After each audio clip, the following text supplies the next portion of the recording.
Hi and welcome to Leitrim Daily. It is episode 101. A current affair is today's show. I am looking at a very important part of the county today. We talk a lot on the show about employment and jobs, and obviously we have a jobs board on our website at leitrimdaily.com/jobs.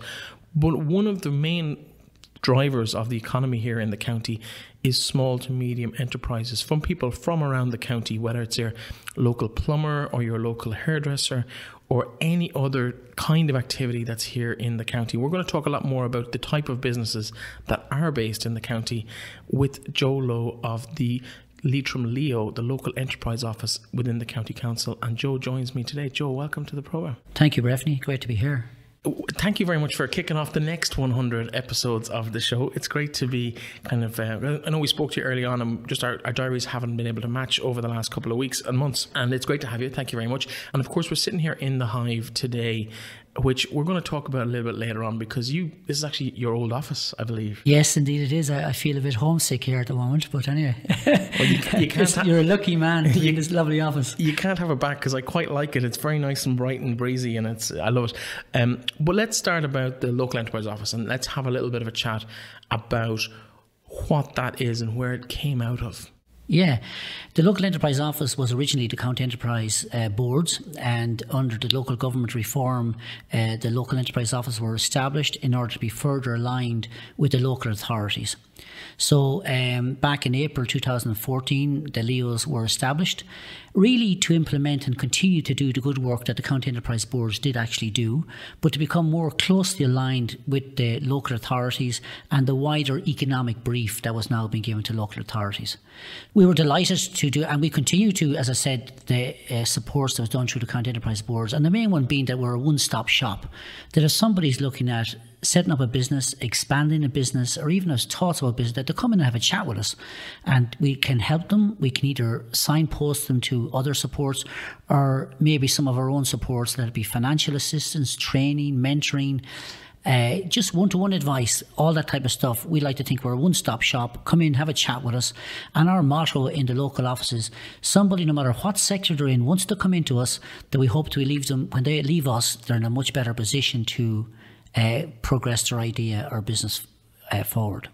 So let's talk about a prospective listener here to the show who maybe might be in the county working in a job that has an idea for a business, or somebody even with a connection to the county. Maybe they're from here and they're working in Dublin or Galway or abroad, and they're listening to this and they're thinking, I'd love to go back and the lifestyle in Leitrim's fantastic. I want to raise my kids there or whatever. What's their first port of call? Do they kind of get their premises and then come and talk to you, or should they come and talk to you before they even make that first step? Yeah, ideally they should come and talk to us. Once they have an idea, what we like to do is, our first step is we signpost people to a Start Your Own Business program, which is a kind of a 6-evening module program looking at researching your idea, financing your idea, and the basics of setting up a small business. So a lot of people have ideas and say, well, how do I progress this idea and make it more functional, more relevant? So they go to that program, and after 6 evenings in that, they identify they now are better educated in regards how to progress their idea, and if they need further support, we give them one-to-one mentoring after that. So that's the first port of call. I always say to somebody, don't go and spend any money on your business unless you do some research first of all, or talk to people involved in the sector. That's terribly important. We find people coming through our door and they're saying, well, I'm setting up a business and I'm after signing a 6-month lease or 12-month lease. Oh, crikey. Or I'm after developing a new brochure. And without really, they're after jumping in there and they're after spending it without really standing back. And I always say, have some element of a business plan, not a big 20-page business plan, a one-pager. I always say to somebody, sit down and have a one-page and divide the page into one side being your income and the other side being your expenses, and just to sit down and look at it and see how real it is in a one-pager, not even, don't need 20 pages, just to explore that idea.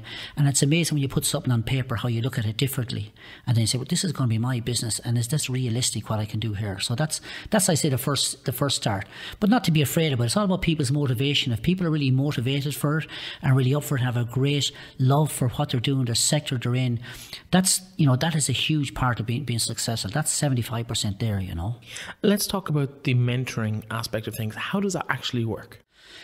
Well, normally mentoring comes in, it's developed by, we have a panel of local experts as regards, so let it be if someone has a problem or an issue, let it be a financial issue, or let it be a social media issue, or let it be a technical issue, we appoint somebody who we think is relevant to their sector to sit down with them and spend a 3-hour session with them as regards trying to teasing out their particular idea or problem and hopefully come to some element of solution. So it's a very good one-to-one. And the beauty about it, that it's neutral expert advice. There's no pressure on you to take on their advice, but again, it's somebody that's semi-professional in this area to give you a different slant and help you think through things. One thing we're finding, Breifne, people in business, is the isolation of your own small business. And I always encourage people to get out there, ring us up, engage with training programs, engage with networking, engage with our mentoring system, because the isolation is a huge issue. Starting up your own business is a real challenge. There's no doubt about that, and it can be a very lonely place. Working long hours, financial issues, insurance issues.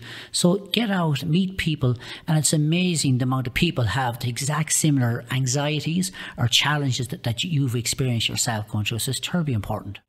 Absolutely, I can agree with all of that at the moment. You're very active in the schools, trying to educate the youngsters coming through. Maybe I know you're very active in terms of the young entrepreneur schemes and schools competitions, in terms of encouraging those kids to maybe try their own little mini companies out for a project and a competition and actually learn those skills of maybe keeping accounts, of delegating work within a team.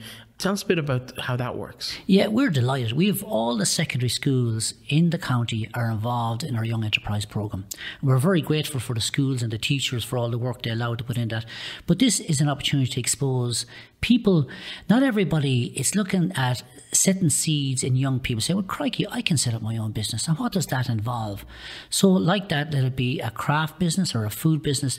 They know what it's like working together, putting a plan together. What are the issues as regards getting resources, production, and selling that then. So it's kind of exposing younger people to the beauties and the kind of dynamics of setting up your own business or becoming your own boss. And if I'm not sure rightly, I think you were involved back in the day. I remember you were. That's a long time ago. I think I remember. Yeah, it would have been. We set up we had an Advantage card. There was 4 of us involved in that. Yeah. I won't name the names to protect the guilty. I think I remember 1 or 2, maybe. Yeah. But I'm getting old now. I'm showing my age. We won the county final that year, actually, if memory serves. And then we went. Myself and one of the lads went on a school trip for the regionals, and we ended up not winning the regionals because myself and the other guy were the 2 main people driving it. But it was fun at the time. We made a few quid as well, which didn't hurt. Good. Yeah. In terms of the bigger projects around the county, I know you've been involved directly or indirectly with the likes of Taste Leitrim and the Food Hub and stuff in Drumshanbo, and projects of that size that are encouraging investment and encouraging businesses to grow in the county. Yeah, Taste Leitrim is a great initiative. It's identifying the opportunities within the food sector within the whole county and linking that sector to the likes of the tourism sector and developing the whole Taste Leitrim brand. So that's terribly important.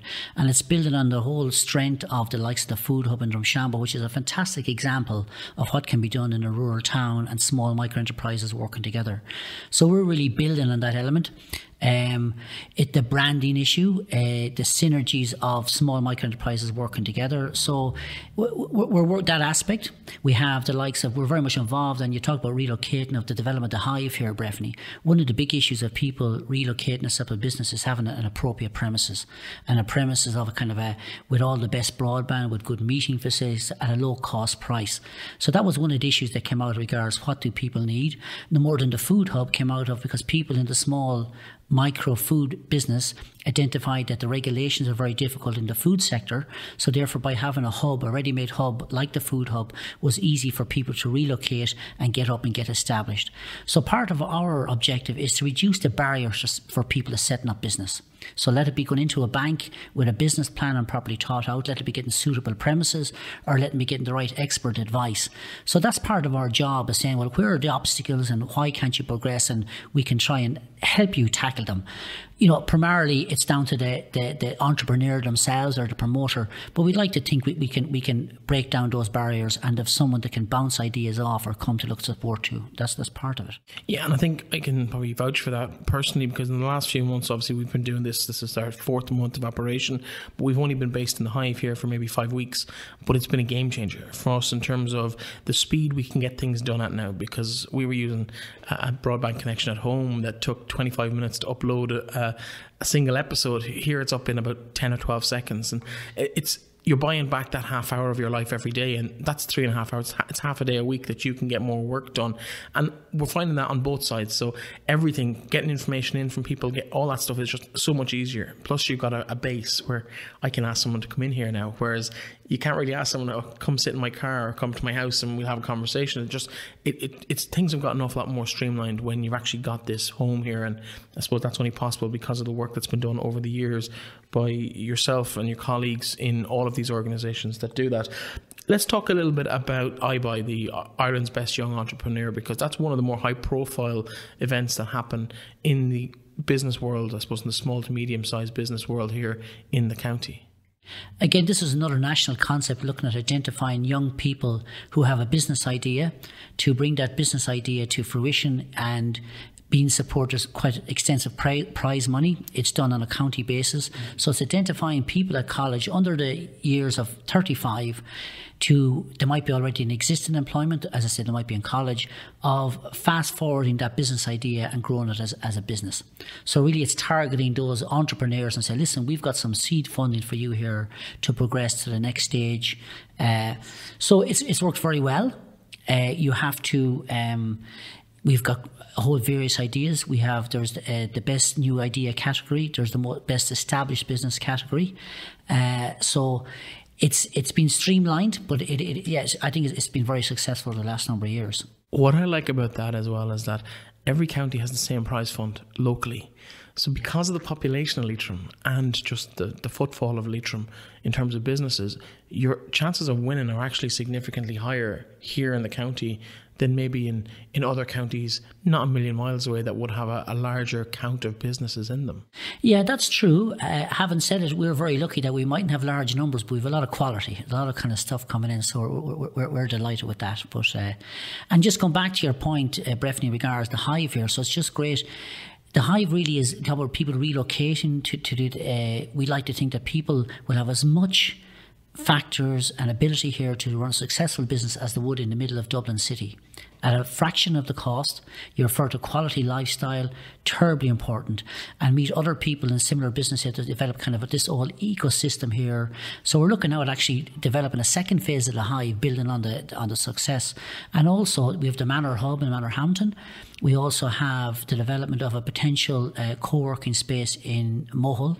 So we're really looking at rolling out this concept into smaller towns around the area and help people develop this whole co-working situation and remote working, which is going to grow bigger in the future, please God. I know we had Maureen Martin on last week talking about a similar thing in the new St. Phelim's development in Ballinamore. That's right, I forgot the Ballinamore. That's why can't forget Ballinamore. No, we've applied for funding for that one. Yeah, we're really excited about that one, and we've been very much the manager here and ourselves have been very much involved with the council in planning that on the benefits and the strengths of what we've achieved here in the Hive. Obviously, of course, as well as the school kids and the youngsters. I call them youngsters under 35s, but there is an overall county business awards as well in the county. Yeah, there is. This is where we acknowledge an enterprise or enterprises within the county that have done very well, established and grown. So we have each year we give a prize and then progress then on to the national levels. This year we had Georgia from the Art of Coffee who won it this year. The likes of Magnificent Box Tea was another winner. So we've good progressive companies, and this is just a way of rewarding. It is something I've seen the environment of rewarding entrepreneurs and kind of acknowledge them as kind of ambassadors and just show that this, in a small county, but great things can happen. You can create vital employment, and gives you great exposure as well on the national stage. Because the exposure, I think, is very important, because people see this, they see the prize, and that's probably all they see at the start. But I know from speaking to Georgia here in the Hive that she has had opportunities to go and represent the county at various events across the country, and her brand is one of the things that's used to promote County Leitrim, and that could be anybody's brand next year or the year after. There's no doubt about that, exactly. And if you embrace that opportunity, exactly, and let it can be exaggerated through whole social media, you get fantastic high professional images and photographs. It helps you upgrade your website, all that. There's no doubt about it, Breifne. There's a lot of opportunities in that, yeah. You mentioned networking at the start of the conversation, and of course there is the Leitrim Business Network as well. I know you're involved with it, and Johnny Byrne runs that for you. Talk to us a bit about how that has evolved over the years, and why people should give that evening once a quarter to go to these events. Yeah, this was kind of looking at the whole issue, as I referred to earlier on, of the isolation in business, Breifne. It can be very challenging and very difficult for people working on their own. We found people working very long hours, working on their own, tackling issues that if they worked or shared them with somebody else, these issues can be got over. So the whole level of networking, sharing resources is the whole idea of networking. And it really is a good concept, good idea. And actually that started approximately about 12 years ago. Now we have lots of networks around. It was kind of ahead of its time. So we found it very beneficial. We also had a digital network at some stage where we're looking at reviving as well. But that networking it continues. Johnny delivers. He has fantastic guest speakers every 2 months and picks a topic that can be very relevant to the current commercial environment. Fantastic. Now, there's two other things I want to talk to you about before we let you go. And one of those is education. Now, you touched on it briefly when you talked about the Start Your Own Business course, but there's a much wider range of courses that you offer. Now, without going into specifics, maybe you might tell us about some of the more popular ones, and then also where people can get information on what courses are available and where they are and when they are and how they can subscribe to take part in those. Yeah, well, we've a very comprehensive, on the Local Enterprise Office website, we've a very comprehensive listing of all our courses and programs going on at the moment, as all our financial instruments and that'll be financial grants, all that type of stuff. So that's all on our website. Currently, the whole Brexit issue, dare I mention it, is a huge issue for trainers at the moment. We had a customs workshop last Tuesday, and we continue to have one-to-one mentoring as regards the Brexit issues. We have social media training, we have marketing training, we have HACCP, food technology and hygiene. We have the Start Your Own Business programs. We have one of our very popular supports at the moment is a trading online voucher, which is looking at the whole online shopping scenario and upgrading that element. So that's very popular at the moment. And we have a new one called a technical assistance for micro enterprises, those who want to look at further markets out abroad. We give a grant for them to go to different shows and exhibitions and stuff like that. So we have a very wide range, and also we're very conduits for credit. Microfinance Ireland, we're conduits for Microfinance Ireland to get loans and credit. So we can not only give you financial assistance if you're eligible, we can help you look at supporting credit as well. I was going to ask you about microfinance. That was actually the second question I was going to come to. So you've preempted where I was going with this. Because a lot of people, money is a huge issue when you're starting a business. Whether it's investment, whether it's cash flow, there's loads of reasons. People need to make investments, whether it's equipment, that sort of stuff. What supports are there for people, and where should their first port of call be in terms of funding that business if they don't have it already saved up, or if they can't get access to a bank loan? Well, the first thing is go to see, are you eligible for funding in your local enterprise office? We mainly kind of look at the manufacturing and internationally traded services, which unfortunately will exclude quite a lot of people. So your second point then is look at maybe some other agencies. There might be something, there's leader program. There might be something supports through maybe the Department of Social Protection on a lesser scale. But the idea then is, if you find funding hard to get, is to get a good comprehensive plan together. Because there's no doubt, no agency or no bank, unless everybody recognises that you'll have your own personal input, that you'll have a certain amount of your own money and everybody. So to reduce the risk of you being, and to enhance your thing of being more successful, to be more positive about it, is that have a certain amount of a plan done and a structure. So you're able to show yourself, first of all, then let it be the grant body, and then let it be the bank, that you have really thought about this kind of business and that you've planned it out and say, listen, I've worked this out, there's my plan, you can see clearly where my vision is and how I intend to get there. So I think that's terribly important, because no one likes, if someone does an idea, the first thing, we don't want you or anybody else to have lost X amount of your own money. So we want to reduce that risk of you losing your money, because being an entrepreneur, you might, this idea or any idea you might have mightn't succeed the first time, but we hope you come back again with another idea, because most people who are innovative, one idea, have several ideas. So that's the beauty about it. So we don't want to kind of seeing people being stung or lose a lot of money or stuff like that. So it's kind of, even though it can be very painful for people writing down, it can be, a lot of people, a lot of business we find, even well established, hate business planning. They just hate it. It's kind of, but it's important to take time out to work on your business as a trade rather than in your business. So get that strategic thinking, get it down on paper. Where do I see competition going? Where do I see the future going? Or what's my own motivation? What do I really want out of this business? Where do I see it going? Is it to make money, or is it for my vision to help people, or whatever it might be, the motivation? In terms of the future, Joe, where do you see the future of the economy in this county and the growth opportunities within the county? Well, I suppose the food business has been a fantastic experience. It's gone really well. That's going from strength to strength. We're looking at a second phase of the food hub at this stage in Drumshanbo. The whole creative sector has been terribly strong within the county, and we'd like to build on that.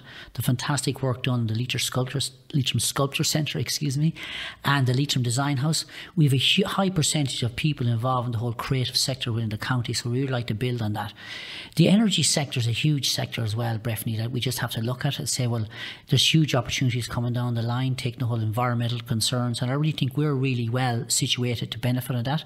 We have a lot of small communities involved in sustainable energy communities. We have a lot of people involved in the energy industry, so I think it's a huge element. And of course, tourism. We have a most beautiful unspoiled county. It's really growing sector by sector and year by year. So I really think there's huge potential in that whole slow adventure tourism, the unspoiled landscapes. And I think the key for us is to bring those elements together, bring the creative, the food, the tourism sector. So really build up that huge experience that somebody comes to Leitrim, that they're exposed to the whole creative sector, they're exposed to fantastic food, they're exposed to the unspoiled landscape, and that kind of brings that vision of Leitrim down the line, the unspoiledness, the beautiness, and away from it all. That's kind of the vision we're hoping to get to. Yeah, you only have to look at Drumshanbo Acres Lake there, where you've got Pedalo's on the water, and Ginny's Bakery and Ginny's Tea Rooms just calling you in for a lovely scone before you head off for your day on the walk on the Blue Way. No, that's a fantastic example, and agencies can only do so much, but without the fantastic community down there that brought it together. So it's that working of the community, working with the agencies, working together and just exploiting those opportunities. That's what makes it so great. Yeah, it's fantastic. Joe, where can people find out more information? And I suppose just to remind people that you are the one-stop shop in terms of if you're setting up a business or thinking of setting up a business, have a chat with you and your staff. You might tell people where the best way they can find out about you is. Well, we have a very informative website at the moment. So if you go on Leitrim Leo website, you can get all the information that's needed. I say all our financial instruments, training, mentoring, a whole calendar of our events. That's the first element. And then obviously put a request in for ourselves. We have some great staff in the local enterprise office. We're going to be delighted to sit down and meet people. So just pick up the phone and they can contact us through the local council office or directly through our own line of 07196 50420. They can give us a call and we're going to be delighted to talk to them. Excellent. Well, Joe, thank you very much for taking the time out of your busy schedule to come in and have a chat with us. It's great to have you back in your old office, but can you get out now? Thanks, Breifne. I don't know. You're a very lucky guy, and the best of luck in your business, Breifne. So it's great to have you. You've always been a good entrepreneur and a great creative brain. So please God, it'll work out really well for you. Well, thank you very much, Joe. Appreciate that. This, of course, was episode 101 of the show. I'd like to thank Joe for coming in. I suppose we better take the opportunity to wish St. Joseph's girls the best in the Connacht final today. This afternoon, they're playing in Ballyhonus at, I think it's 3 o'clock. And also tomorrow, of course, the county final. How could we forget? It is Leitrim Gaels versus Drumkieran first up in the intermediate final. And Ballinamore, Sean Heslands and Glencarmanor Hamilton do battle in the main event at 3 p.m, all in Avantgarde Park, Sean McDermott in Carrick-on-Shannon. I'll be there. I hope you will be too, and I will talk to you tomorrow. Talk to you then.